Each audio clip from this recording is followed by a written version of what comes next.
Mastering Sales with Brent Gove. Great to see everyone here. I'm broadcasting live from Baltimore, Maryland. And Noel Kreider, you made it. I didn't even know you were on here. Noel from Auburn. I love Noel. I know I'm not supposed to have favorites, but sometimes you just have a favorite. Look at that puppy. You got your dog with you. I'm so proud of her. I've been telling her, go to Tony Robbins, go to Tony Robbins, go to Tony Robbins. And Noel was tired of getting ready to get ready. She finally said, I'm going to go, but I'm going to do it virtual. So Noel, unmute yourself real quick. She did Tony Robbins, UPW, Unleash the Power Within, Thursday, Friday, Saturday, Sunday, live from that office. It is now Tuesday. Noel, total waste of time. Tell them what an absolute waste of time it was. Total waste of time. Total. Going that long every day, 12 hours plus, it really, really pushes you way beyond what you're comfortable with. And they make you stay up, change your state, right? So they came to your house and made you do that. I love it. Oh, good. Yeah, my neighbors thought my friend Susan and I did it together. We have a little pool house sort of thing. And so we were out there screaming at 6 a.m. and I'm sure the neighbors thought we were, whatever. Crazy. But the whole thing about changing your state, I started jumping in the pool every morning, that will change your state. Let me tell you. But like you were saying, I've been getting ready to do this. I had success when I first joined EXP 7 years ago.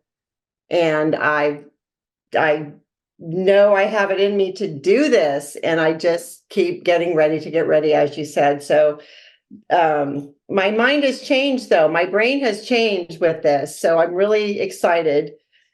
So awesome. Thank you. Awesome. I'm going to invite you to come to the next one live. I've been 5 times live. Like, why do you keep going? There's so much content. And the last time I went was the best one of all. It is never convenient. It is never the right time. And when you decide to go, listen to me, all hell will break loose in your life. Your car will break down. So. You'll have a fight with your husband. You'll have a fight with your wife. The kids will get sick. You're going to get sick. That's what happens. There's opposition when you want to do something great in your life. So just expect it. Noel, thank you for sharing. Thank you, Brent. So good to see your face. Yes, great to be here. Okay, so today is Mastering Sales.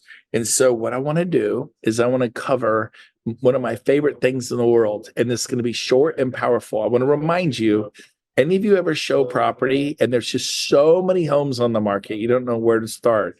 Not in this market. There's limited inventory. Oftentimes there's very little to show at all. You might show 2, 3, 4 homes. What do you do when you show them all and the best one backed up to the highway or have power lines or there's an apartment complex or smell like an old dog, and they're like, no, I'm not spending $800,000 on this or 1.8 million on this. I was looking at homes in Lake Tahoe with Tahoe Tony, $7 million cabins. And I'm like, The one we really liked was kind of narrow and I'm claustrophobic. I needed to be expansive. So I'm like, everyone's got champagne taste on a beer budget. So my message to you today, I'm going to cover one thing. It's called the emergency backup home. So you show 2 homes, 3 homes, maybe you can show 5, 6, 7 homes, but you always have the one home. You fold it in half. They said, show me homes up to 800,000. Do not show me homes past 800,000 or 500,000 or 1.5 million or $7 million. So Tony, if you're listening, if you're still here, is Tahoe Tony still here? I don't know if he is. But he's going to represent me on a purchase at Tahoe. You can have the entire commission. Isn't that nice? It'll be a decent commission. Probably going to be $8 to $10 million cabin for my family. That's just something we want to do, and that's what it costs there.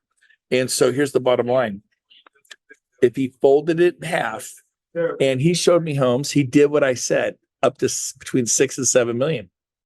I left depressed. I'm still depressed when I think about it.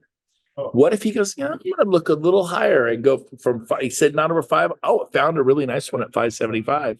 They tell you up to 9, but you find a really nice one. You try to make them happy at first, but when you show them everything, they're like, I don't know, Andre, we'll call you. I don't know, Darren, we'll call you. Steve Alves, we'll call you. I don't know. We didn't see it we liked. Out comes the emergency backup. Oh, let me tell you about this home. It's not 7 million, but let me tell you about it. It's a 2015 It's on an acre. It's 6,000 square feet and blah, blah, blah. They tell you about like, it's right around the corner.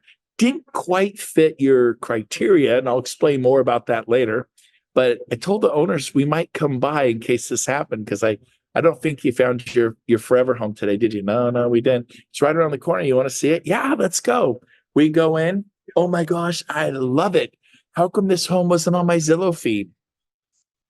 How come it wasn't on my realtor.com, my Redfin feed? I have a Coldwell Banker agent that's been sending me a drip. It's not like, how did I miss this? And then you go, well, here's the best news.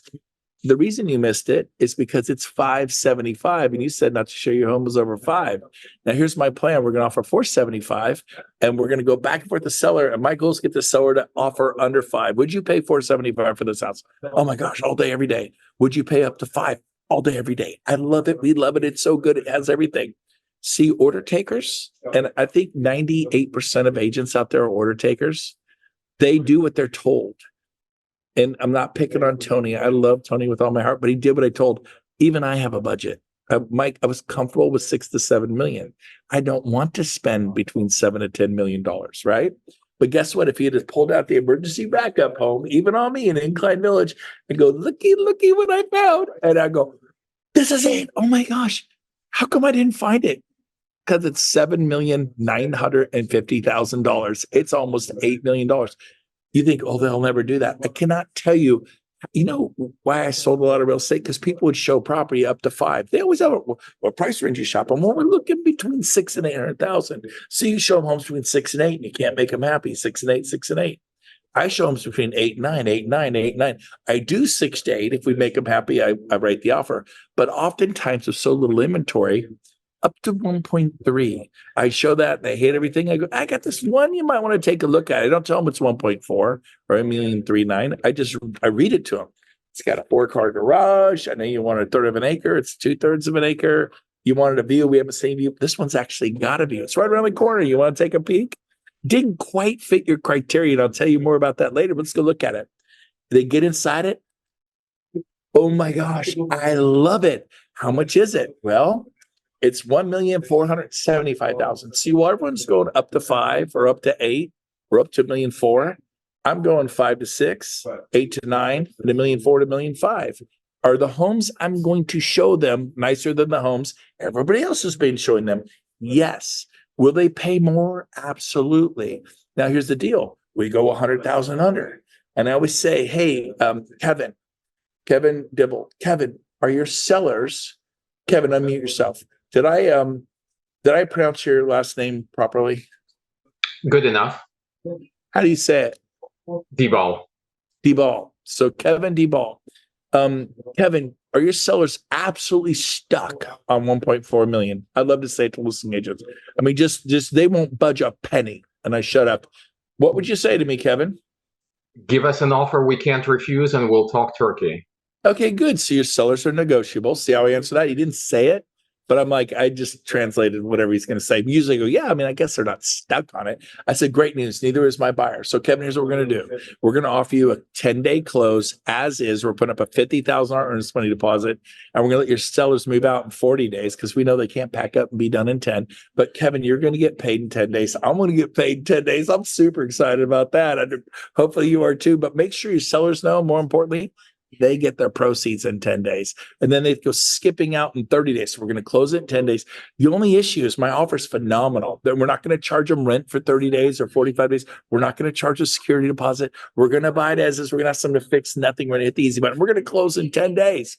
We just got to get them to agree upon the price. That is all we have to do. So if your seller's not stuck on 900,000, if your seller's not stuck on 400,000 or 4 million, my client's not stuck at their starting point. I really believe I wouldn't have written the offer if I didn't think we could put it together. So Kevin, what do you say? Let's see if we can put this together. He goes, okay. So I told my client, we're going to negotiate with the seller. If he doesn't come from 1,490,000 down to under 1,400,000, we're not going to buy this house. I know your budget's 1,400,000. So Kevin goes, yeah, I don't think he's going to budge that much. He might drop $5,000. So it's 1,995,000, right? 1,950,000 or 1,495,000. You get the idea. And so he Because like, oh my gosh, the seller dropped 50 grand. I was shocked. I did not think they would do that. It's their first week on the market. He already went to 1,450,000. Now we only have a 50,000 apart. We go from 1,375,000. I was going 100 under. We go up to our best, 1,400,000. The seller comes back and goes, I'll go 1,440,000. I'm not dropping another dime. Go to my client. Oh, bad news. We're not going to get the house. And they go, why? I go, because our budget's 1,400,000 and the best I could do is 1,440,000. They go, we'll take it.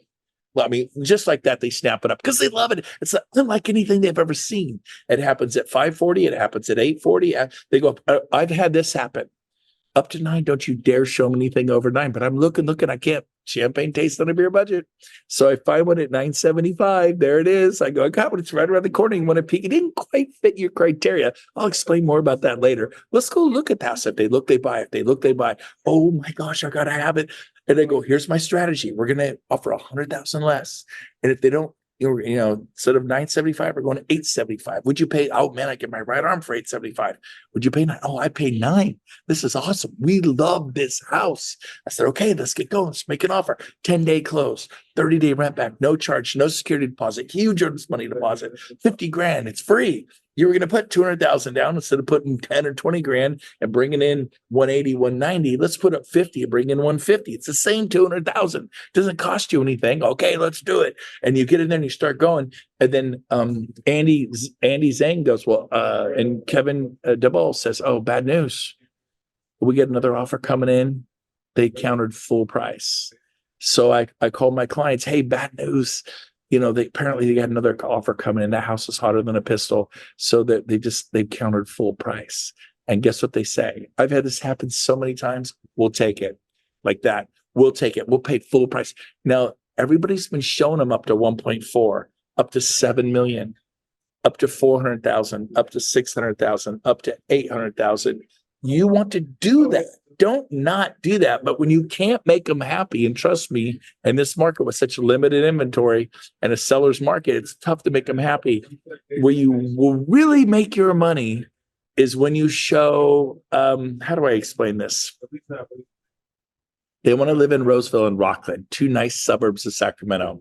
And then you're out in Whitney Ranch. They love it. Whitney Ranch is pretty nice. And it just felt claustrophobic. It wasn't good. I got one emergency backup property, folded in half, right around the property. Check, this one has a pool. It's got a 3-car garage. Look at this. Oh my gosh. Didn't quite fit your criteria. Explain more. But, price wise, how you wanted up to 7? It's actually 650. Why wasn't it in my Zillow feed? 650. Oh, it's got the pool. It's got that 3-car garage, not a coupe, and a pool. And I like this. It looks so good. I know it didn't quite fit your criteria, though. Well, how does that? I'll explain more when I get there. It's right around the corner. You want to take a peek? Or you could just let them go home. I sell homes with the emergency backup property. We go look at it. And they're like, what's wrong with this? Well, we drove 5 streets, right? Yeah. You're not in Rockland anymore. You're in Lincoln. You know what those of you from Sacramento, we have a joke. You want to know what the joke is? We call it stinking Lincoln. It ain't Rockland, baby. The Rockland zip code, 950210, Beverly Hills zip code. There are certain zip codes, certain counties, people pay more. I go, look, this feels like Rockland, looks like Rockland, tastes like Rockland. But the price is so much better. Look what I can get you for your money. You thought you were in Rockland, but you're in Orangevale. You're in Antelope. You're in Roseville Point. Roseville, where I used to live, is a very nice area. There's a system with like 300 homes. It's called Roseville Point. Looks like Roseville, smells like Roseville. It ain't Roseville. It's Citrus Heights. If I said to someone, you want to live in Citrus Heights? It's like saying, do you want to live with gang members and gangsters? It's a bad area. I don't say, I go, oh, it's over in Roseville Point. Let's go have a pic. They actually called it like Beverly Hills Point. It ain't Beverly Hills, man. It's the ghetto. But guess what? I've sold so many homes in Beverly Hills. I've sold so many homes in stinking Lincoln. People joke around and call it that, Red Bluff, we call it Dead Bluff. But here's the deal. When they see the home, like, this is beautiful. I go, well, we can keep looking at those nasty homes because everyone has champagne taste on a beer budget. So do you show the city next to the city they really want to live in? I do that. Do you show a little bit higher price? I do that. Don't show me anything less than 2,000 square feet. I do that. But then eventually I'm going to show them one that checks all the boxes, but it's 1,620 square feet with an open floor plan. I've sold 1,600 square foot homes to people a million times. Your home, it's got to be 2000 and newer. I sell them 1993, 97 all the time. First, I try to make them happy. Then I pull out the emergency backup property. It's not in their Zillow feed or the realtor feed or their Coldwell Banker feed because they're order takers. Order takers, but 2000 newer, must have a pool, has to have a quarter acre or more, has to be in this city. You want to earn your money? Get creative, get scrappy. That's it for today. Mwah. Love you guys. I hope you found this helpful. I was excited to share it. So have a wonderful day. We'll see you next week. Same time, same place. Be good. Be blessed. Bye for now.